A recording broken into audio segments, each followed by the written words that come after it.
Now wait till, okay. I thought, what better way to, this is very difficult for me to do this 5-minute thing. What better way to start off an evening of public speaking than talk about the father of classical oratory, Demosthenes from ancient Athens. Demosthenes was not actually born in Athens. He was born in Pinaea in 384 BC.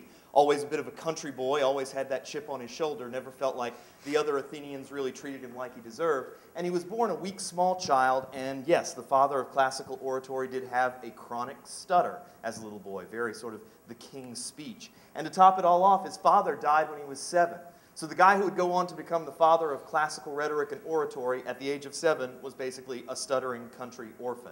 Amazing to think about it. But his dad did provide for him. When he became an adult, his father had a sword factory, and he left him an inheritance in the sword factory that was supposed to be his when he turned 18. The problem was the 3 guardians that his father had left with the inheritance gambled it all away. And so Demosthenes did the only thing you could do at that time in ancient Athens. He filed a lawsuit. He was going to sue him in the courts. However, the courts were so backed up, it would take 2 years for the suit to come to trial. And to make matters worse for our little stuttering 18-year-old friend, at that time in Athens, there was no such thing as lawyers or advocates. You were expected to represent yourself. So we have our stuttering 18-year-old kid who's got 2 years to basically train himself and get himself to the point where he can represent himself. So of course we need a montage. We need a training montage. We need trumpets and French horns. And Demosthenes basically embarked on a system of oratorical and rhetorical training we still use to this day, some of his same techniques. First of all, he went to the theater, he went to the rostrum, he went to the forum, he saw every type of public speaking he could. He knew what all great public speakers know, that you go and watch good public speaking, you steal. The next thing he did, he figured out that he needed to work on his projection. And so he would go out into the waves and onto the beaches, and we have a lot of famous paintings of Demosthenes up to his waist in the Aegean, yelling out over the wind and waves, training himself to really, really project. Also, he wanted to work on his diction, and so he came up with a very interesting exercise for his diction. He would work with mouths full of rocks and pebbles. I do not recommend this. Do not try this at home. Very, very dangerous in terms of a choking hazard. But it got his diction up over time and made him a better diction speaker. And finally, as we see down here in the bottom corner, he would do his speeches while running cross-country. So you have to, he realized that when you speak, your heart starts going, your lungs start going, and if you're going to play that way, you got to practice that way. So you have to picture this poor stuttering kid running over the Aegean hills, yelling with his mouth full of rocks and pebbles on his way to the beach. That's basically where we get here. But after 2 years of training this way, he gets up in front of the court. He takes on these 3 guys who gambled his inheritance away, and because his training regimen has been so great and he's so successful, he wins. Sweet, sweet victory.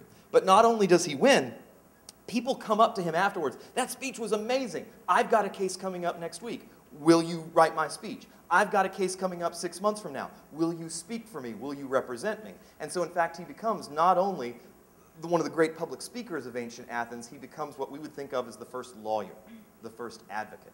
So maybe we should look at some of the things that made him that good, that made him who he was, made him Demosthenes. The first thing, he was not funny, and he never tried to be. Some of you have heard that old saw of public speaking, always start with a joke. It's actually not true. Being funny in public speaking is kind of like parallel parking. Some people probably just shouldn't try it. And that was the case for him. He never spoke extempore or off the cuff. He never just got up and started speaking. He was big into being prepared to an extreme degree, highly researched and ready to go whenever he was supposed to speak. Also, he was very, very good, and this is something our current president is actually quite good at. His speaking style was very simple and natural. He didn't dumb it down. I hate it when people use the words dumb it down. No. But he was very good at looking at his text and saying, where am I using a 3-sentence idea where a 2-sentence idea would do? Where am I using a 3-syllable word where a 2-syllable word would do? Because my first goal always is to be understandable. Perhaps most importantly, he picked and chose the times to get up to speak. Obviously, not everything demands a Demosthenes speech. And so what he did was very careful to not even get up to talk unless he felt the moment required it. A Demosthenes speech was an event. A Demosthenes speech was something that didn't happen very often, and so when he rose to go up to the front, to the rostra, every head turned, oh my gosh, Demosthenes is talking. So maybe the lessons of Demosthenes are really sort of the lessons of Ignite. You don't have to be big, you don't have to be long, you don't have to be flashy, you just have to get up, say your piece, and get down. And that's what I'm going to do right now. Thank you very much.